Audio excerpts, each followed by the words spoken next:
السلام عليكم ورحمة الله وبركاته. عاملين ايه؟ يا رب تكونوا بخير. النهاردة بإذن الله يوم جديد هشاركه معاكم كامل، وهحاول النهاردة ان اليوم يكون مختلف على قد ما اقدر.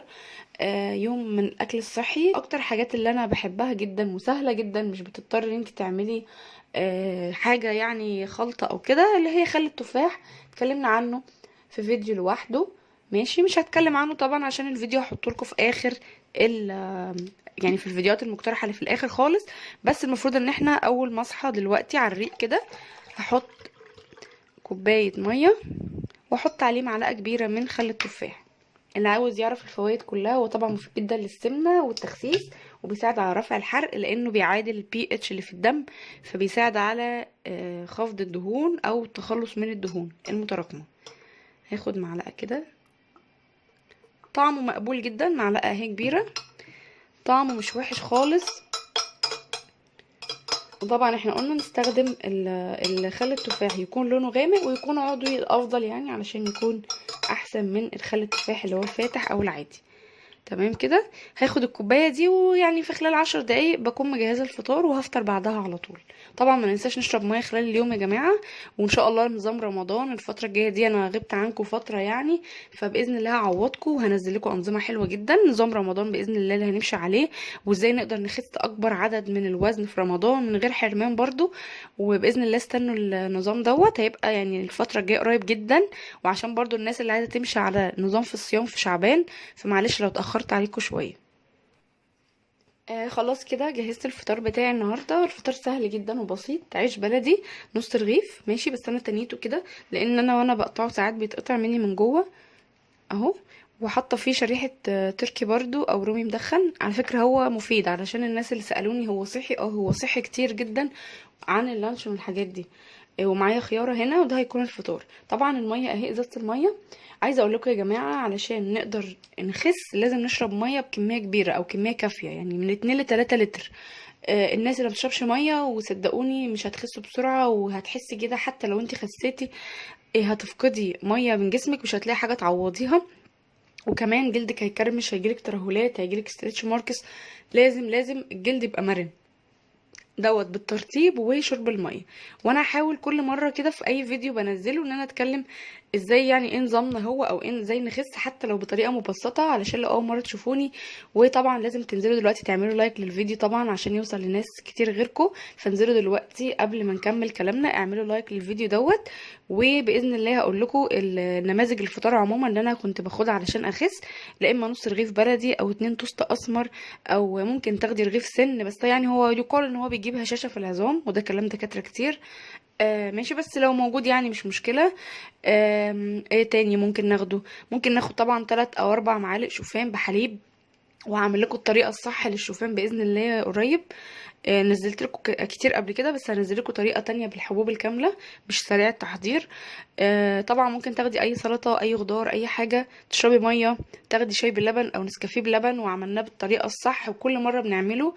ده فطار حلو قوي ومشبع وكافي ان انت تقدري تخسي عليه، ويديك كل السعرات والطاقه اللي انت محتاجاها كمان. طبعا ممكن ناخد في العيش دوت، لا اما بيض لا اما 3 معالق فول، بنقطه زيت زيتون صغيره او معلقه صغيره، مع مثلا ملح وكمون وكده. ممكن تاخدي بيضتين او بيضه ومعلقتين فول، او جبنه ومعلقتين فول، او بيضه وجبنه. يعني ممكن تنوعي ماشي، او بيضتين لوحدهم.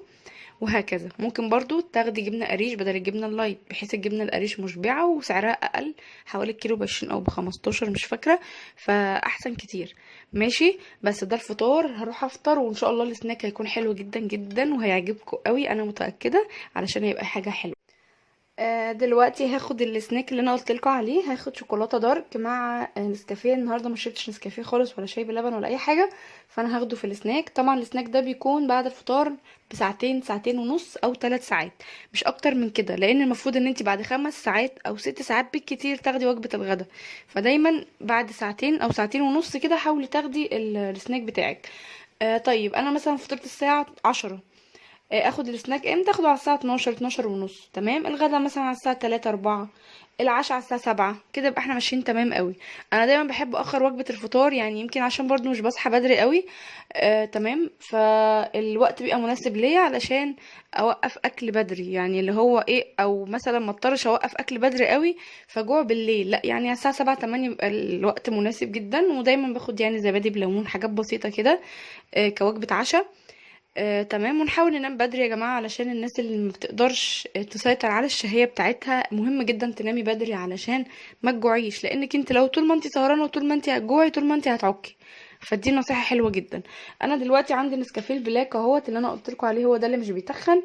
وعلى فكرة الفنجان ده مش كبير، يعني الفنجان ده مش كبير، صغير مش كبير قوي، يعني مش قد المج. فهحط يعني نص مثلا معلقة من النسكافيه بس، واحط عليهم معلقة سكر واحدة، تمام. وطبعا الحليب هحطه خالي الدسم، معلقه واحده من السكر. طبعا احنا قلنا لينا 2 في اليوم، اللي عاوز يستخدم سكر دايت يستخدم، بس انا حاليا بخفف منه، ماشي، عشان برضو مهما كان الحاجه المفروض ان هي مش مضره، برضو مش ضامنينها يعني، فانا بحاول اعمل احتياطات على قد ما اقدر. دلوقتي هصب الحليب، طبعا ضفت النسكافيه اهو، وهبتدي اقلب. طبعا ده قهوه سريعه الذوبان او نسكافيه، ممكن تستخدمي البن العادي برضو صحي اكتر كمان. وانا طبعا بحب الاتنين جدا، بس بحب انوع. يعني المفروض احنا هناخد قد ايه بقى من الشوكولاتايه دي كورونا اللي انا وريتها لكم قبل كده، وفي انواع تانية كتير كمان. هي طعمها حلو يعني، معقوله مش وحشه. وفي انواع تانية طعمها احلى بصراحه، بس دي اللي كانت قدامي المره دي. فانا المفروض هاخد سناك هما فيها 6 مكعبات. لو انتي مش عايزه تزودي قوي مثلا ممكن تاخدي واحده، بس انا هاخد اتنين. اتنين حلو جدا على فكره، مش هيتخنوا خالص. هحطهم هنا كده، ماشي. لسه اقلب بقى النسكافيه كويس علشان الحبوب كده الحبيبات بتاعته تندمج، وبس. ده هيكون سناك بسيط كده وصحي وجميل، وهتعوضي حرمانك من الحلويات، فمش هتحسي ان انت محتاجه حاجه مسكره. احنا بناخدها بس دايت. تقدري تاخدي السناك دوت مرتين في الاسبوع عادي جدا، مش هيحصل اي مشاكل. دلوقتي هعمل الغدا، غدا بسيط جدا. هعمل مكرونه، كان عندي بروكلي في التلاجة، فهسلق مكرونه دلوقتي واعمل لها صوص ابيض كده خفيف. هحط بس حوالي معلقه صغيره من الزيت. انا هسلق طبعا كميه صغيره، النهارده انا وابني بس اللي هناكل، فانا هسلق يعني حوالي نص الكيس او تلته، لان طبعا مش هاخد مكرونه كتير. حطيت طبعا شويه زيت، وهرجع احط بقى ايه شويه ملح، كفايه قوي كده. دول كميه حلوه جدا، حوالي يعني اقل من نص الكيس بشويه. هحط بقى رشه ملح، وهسيبها لما تتسلق خالص، وهصفيها، ونيجي نعمل الصوص مع بعض في نفس الحله. يعني انا دلوقتي سلقت المكرونه بنسبه 90% يا جماعه، بلاش نسلقها 100%. دي معلومه لازم ناخد بالنا منها، سلق المكرونه 100% او ناكلها يعني معجنه كده، ده اللي بيخلينا نتخن، لانها بتعمل مشاكل في الهضم. لكن طول ما المكرونه بتبقى يعني مش مسلوقه قوي، بتاخد وقتها في الهضم، وبالتالي يعني ما بتسببش زياده في الوزن، تمام. انا دي الحاله اللي انا سلقت فيها زي ما قلت لكم. هحط معلقه واحده بس من الزيت، هنزل بمعلقه من الدقيق، معلقه كبيره من الدقيق، وهبتدي بقى اقلبهم بقى مع بعض بمعلقه تانية، علشان طبعا دي معلقه ستانلس، ماشي اهو. معلقه تكون سيليكون كده. هنحاول بقى ان هو نحمر الدقيق كده، حاجه بسيطه يعني هو ده زي صوص كده بشاميل، بس يعني حاجه بسيطه، حاجه خفيفه، صوص خفيف، مش هيزود الوزن ابدا ابدا ابدا، طالما دقيق اسمر ومعلقه واحده بس زيت، ماشي. او ممكن تحطي معلقه زبده، مفيش مشاكل، زي ما احنا شايفين كده، ماشي. نحمره كويس. وانا شلت نص كوبايه من اللي هو سلق المكرونه، اقل من نص كوبايه، شويه ميه كده من نص كوبايه من ال ميه سلق المكرونه، واحط كوبايه من اللبن. انا عايزه الصوص يبقى خفيف، او ممكن اقل من كوبايه. بصوا اهو، شويه قد دول كده، بنفس الكوبايه اهو، ماشي. انا عايزه صوص خفيف خالص، يعني مش عايزه صوص تقيل ولا حاجه. طبعا لو عندك جبنه، اي نوع جبنه لايت، ده هيفرق معاكي جدا، هتضيف عليه. حتى لو مثلث جبنه، ممكن نضيف مثلث جبنه. هي الصوص واوريكم القوام بالظبط. حطيت كده شويه ملح وشويه فلفل. بصوا يعني الصوص قرب يربط على طول اهو. هو طبعا مش كتير يا جماعه، مش مكتره. ممكن لو عايزه تضيفي شويه لبن كمان ضيفي، يعني اللي انت عاوزاه. بصوا كده الصوص اهو تقل معايا. انا هطفي عليه كده او مش هطفي عليه، انا يعني هو خلاص القوام اهو حلو قوي قوي قوي. هضيف بقى المكرونه بتاعتي كلها. طبعا انا عملت حوالي اقل من نص كيس ليا ولابني، ماشي، علشان طبعا يعني ما كترش مكرونه. ماشي، وهقلبها كده مع بعضها. بصوا اهو، شايفين الصوص جميل قوي قوي قوي يا جماعه. بصوا يعني اطفي على كده، ما تخليهاش لما يتقل ويبقى تحس ان هو ناشف، لا كفايه كده، علشان هو مش بيحب طعم البروكلي. فانا هغرف له طبق الاول وارجع معاكم تاني نشوف هنعمل البروكلي ازاي. اللي انا كنت عاملاه طريقه الفيديو هحطها لكم في الاخر، وشوحته بقطعه زبده، واللي فاض حطيته في علبه في التلاجة عادي جدا. بصوا انا غرفت العمر خلاص، وطبعا انا هوطي النار، هوطي النار على الاخر عشان انا مش عايزاها ان هي تمسك. والبروكلي اهو اللي كان في العلبه يا جماعه، الكميه اهي. هبتدي بقى وانا بقلبه في المكرونه اهرس فيه كده عشان انا عايزاه قطع صغيره، وهقلبه شويه ياخد بس تقليبه، وبعد كده هقدمه معاكم. بس يعني مش عايزاه يبقى كبير، يعني هو اصلا كده كده كان مستوي كويس، هقعد اقلب فيه وبعد كده هقدمه معاكم. بصوا شايفين بقى، واو بجد حلوه جدا. دي بقى باستا اهي بالصوص الابيض والبروكلي، تحفه وطعمها يجنن. هقدمها بقى معاكم في الطبق عشان هاخد الغدا. طبعا ايه، عشان اعرف حدودي فهغرف بالمعلقه، هغرف 5 معالق. طبعا هي فيها بروكلي كمان، فحاول ادخل البروكلي كده اكتر. 1 2. طبعا اللي فيها بروكلي مش هحاول احسبها قوي، دي تقريبا كلها بروكلي. 3